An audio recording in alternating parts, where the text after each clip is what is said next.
പുതിയൊരു വീഡിയോയിലേക്ക് ഏവർക്കും സ്വാഗതം. ഇന്ന് നമ്മുടെ ഒരു പ്രേക്ഷകയുടെ സംശയത്തിനുള്ള മറുപടി, വളരെ സാമൂഹ്യ പ്രസക്തമായ ഒരു ചോദ്യം എന്ന നിലക്കാണ് ഈ വിഷയം ശ്രദ്ധയിൽപ്പെട്ട ഉടനെ ഒരു വീഡിയോ ചെയ്യാമെന്ന് വെച്ചത്. ചോദ്യം ഇപ്രകാരമാണ്: എൻ്റെ അപ്പൻ്റെ പേരിലുള്ള ആധാരമാണ്. 34 വർഷമായി അപ്പൻ മരിച്ചിട്ട്. 4 മക്കളും അമ്മയുമാണ് ഉള്ളത്. ഞങ്ങൾ മകൻ്റെ പേരിൽ ഒപ്പിട്ട് കൊടുത്തു. താമസിക്കാനുള്ള അവകാശം മാത്രമേ ആ വീട്ടിലുള്ളൂ. 89 വയസ്സായ അമ്മയെ നോക്കുന്നില്ല. ആ ഭൂമി അമ്മയ്ക്ക് തിരിച്ചു പിടിക്കാൻ കഴിയുമോ? ഇതാണ് ചോദ്യം. ചോദ്യത്തിൽ നിന്ന് മനസ്സിലാക്കുന്നത് ഇപ്രകാരമാണ്: ഒരു വ്യക്തി, അദ്ദേഹം മരണപ്പെട്ടിട്ട് 34 വർഷമായി. അദ്ദേഹത്തിന് 4 മക്കളും ഭാര്യയുമാണുള്ളത്.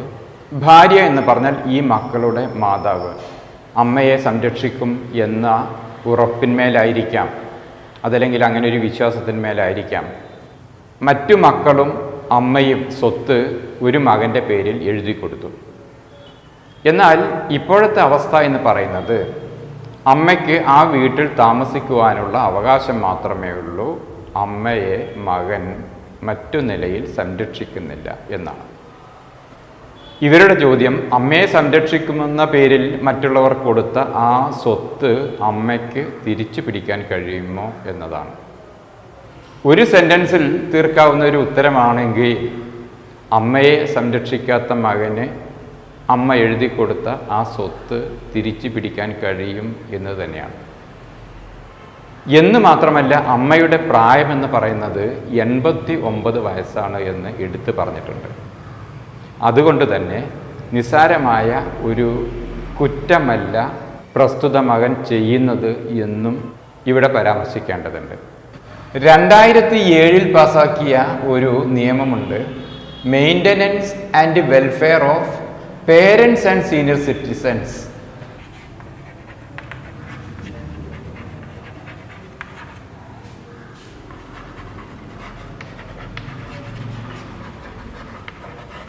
Maintenance and welfare of parents and senior citizens act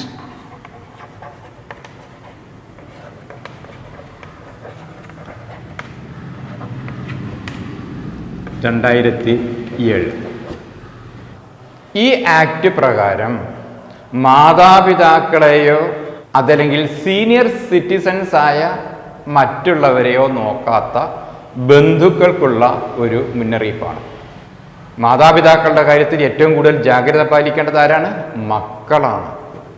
മാതാപിതാക്കളെ സംരക്ഷിക്കാത്ത മക്കൾ നമ്മുടെ സമൂഹത്തിൽ ഏറി വരികയാണ്.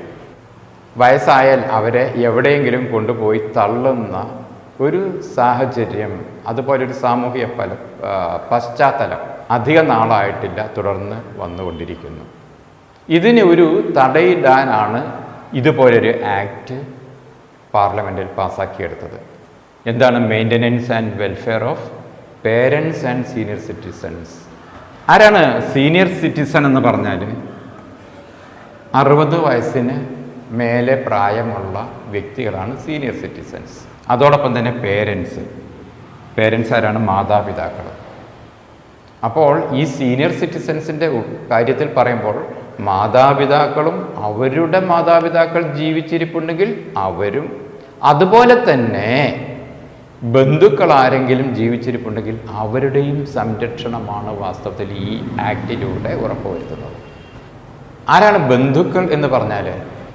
ഒരു സീനിയർ സിറ്റിസൻ്റെ ബന്ധുക്കൾ ആരൊക്കെയാണ്? വാസ്തവത്തിൽ ആ വ്യക്തി മരണപ്പെട്ടാൽ ആ വ്യക്തിയുടെ അനന്തരാവകാശങ്ങൾ ആരിലേക്കെല്ലാമാണോ എത്തിച്ചേരുന്നത്, അവരൊക്കെയാണ് ആ വ്യക്തിയുമായി ബന്ധപ്പെട്ടിട്ടുള്ള ബന്ധുക്കളെന്ന് പറയുന്നത്.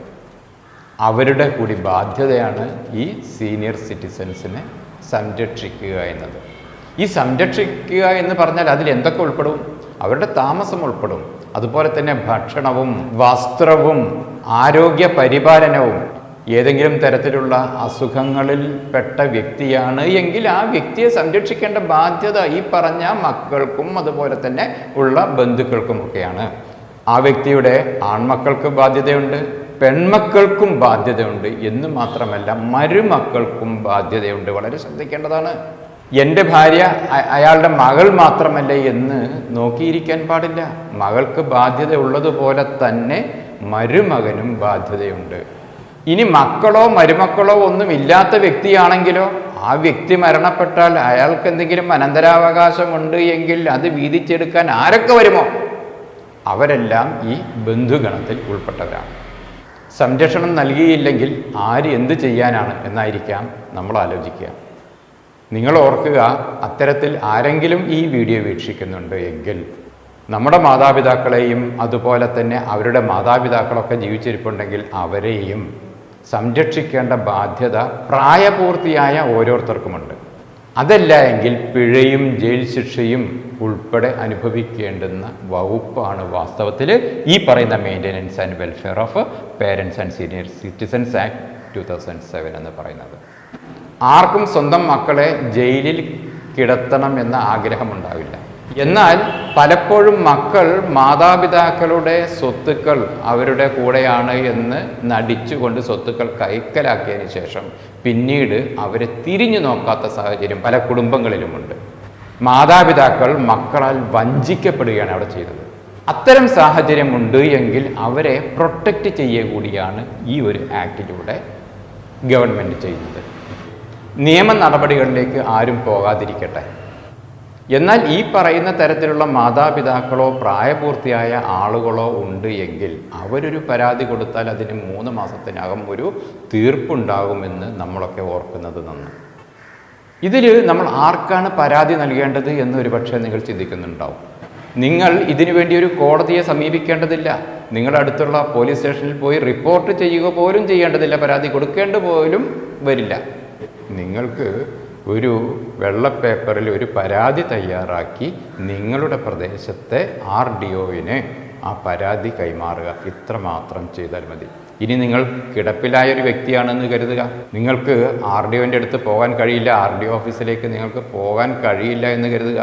നിങ്ങൾക്ക് നിങ്ങളുടെ അയൽവാസികളെ ആരെങ്കിലും അതിന് ചുമതലപ്പെടുത്താവുന്നതാണ്. അതല്ലെങ്കിൽ നിങ്ങളുടെ ബന്ധുക്കളെ ആരെങ്കിലും അതിന് വേണ്ടിയിട്ട് ചുമതലപ്പെടുത്താവുന്നതാണ്. നിങ്ങളെ സുഹൃത്തുക്കളെ ആരെങ്കിലും വേണ്ടിയിട്ട് അതിന് ചുമതലപ്പെടുത്താവുന്നതാണ്. എന്ന് മാത്രമല്ല, ഏതെങ്കിലും രജിസ്ട്രേർഡ് സംഘടനകൾ ആ നാട്ടിലുണ്ടെങ്കിൽ അവർക്കും RDOന് ഇതുപോലുള്ളൊരു പരാതി കൈമാറാവുന്നതാണ്. ഇന്ന വ്യക്തി ഇന്ന വീട്ടിലെ ഇന്ന വ്യക്തിക്ക് ഇതുപോലൊരു ബുദ്ധിമുട്ടുണ്ട്, മക്കൾ അയാളെ തിരിഞ്ഞു നോക്കുന്നില്ല, അയാളുടെ സ്വത്തുക്കളെല്ലാം മക്കൾ അടിച്ചെടുത്തുകൊണ്ട് ഇപ്പോൾ അയാളെ തിരിഞ്ഞു നോക്കുന്നില്ല, അതൊരു വല്ലാത്ത ബാധ്യതയായിട്ട് മാറിയിരിക്കുകയാണ്, അതുകൊണ്ട് അതിനൊരു പരിഹാരമുണ്ടാക്കണമെന്ന് പറഞ്ഞ് ആ പ്രദേശത്തെ ഏതെങ്കിലും രജിസ്ട്രേർഡ് സംഘടനകൾ RDOന് ഒരു കംപ്ലൈൻറ്റ് കൊടുത്താൽ അതും RDO ഫയൽ സ്വീകരിക്കുകയും അതിനതൊരു തീർപ്പുണ്ടാവുകയും ചെയ്യും. നിയമ നടപടികളിലേക്ക് പോയാൽ ഒരു പക്ഷേ നിങ്ങളെ കാത്തിരിക്കുന്നത് തടവറ തന്നെ ആവാനും സാധ്യതയുണ്ട്. നിയമ നടപടികളിലേക്ക് മാതാപിതാക്കളെ എത്തിക്കുന്നതിന് മുമ്പായി അത്തരത്തിലുള്ള മക്കൾ മാതാപിതാക്കളെ സംരക്ഷിക്കുവാൻ വേണ്ടിയിട്ട് വേണ്ടതെല്ലാം ചെയ്യണം എന്ന് മാത്രമാണ് അവരോട് പറയാനുള്ളത്. എന്താണ് മെയിൻ്റനൻസ് എന്ന് നമ്മൾ പറഞ്ഞു. ആ വ്യക്തിയുടെ താമസം, ഭക്ഷണം, അതുപോലെ തന്നെ ആരോഗ്യ പരിപാലനം, ചികിത്സ തുടങ്ങിയുള്ള കാര്യങ്ങൾ എന്ന് മാത്രമല്ല മാനസിക ഉല്ലാസം, അതോടൊപ്പം തന്നെ എല്ലാ തരത്തിലുള്ള ക്ഷേമങ്ങളും, വെൽഫെയർ, എല്ലാ തരത്തിലുള്ള ക്ഷേമങ്ങളും പരിപാലിക്കുക എന്നുള്ളതാണ് ഈ ആക്ട് കൊണ്ട് ഉദ്ദേശിക്കുന്നത്. വെൽഫെയർ, ക്ഷേമം എന്നുള്ളതാണ് അതുകൊണ്ട് അർത്ഥമാക്കുന്നത്. എല്ലാ തരത്തിലുള്ള ക്ഷേമങ്ങളും ആ മനുഷ്യന് ഉണ്ടാവാൻ വേണ്ടിയിട്ടുള്ള ഒത്താശകൾ ചെയ്തു കൊടുക്കേണ്ടവരാണ് മക്കൾ എന്ന കാര്യം മനസ്സിലാക്കുക. ഈ ഒരു മകൻ്റെ കാര്യം മാത്രമല്ല ഇവിടെ പറയുന്നത്, ആൺമക്കൾക്കും അതുപോലെ തന്നെ പെൺമക്കൾക്കും ബാധ്യതയുണ്ട്. ഏതെങ്കിലും മകൻ സംരക്ഷിച്ചു കൊള്ളാമെന്ന് ഏറ്റിട്ട് സ്വത്തുക്കൾ മുഴുവൻ തട്ടിയെടുത്തിട്ടുണ്ട് എങ്കിൽ തീർച്ചയായിട്ടും ആ മകൻ്റെ ബാധ്യതയാണ് അത് എന്നും മനസ്സിലാക്കുക. Thank you very much.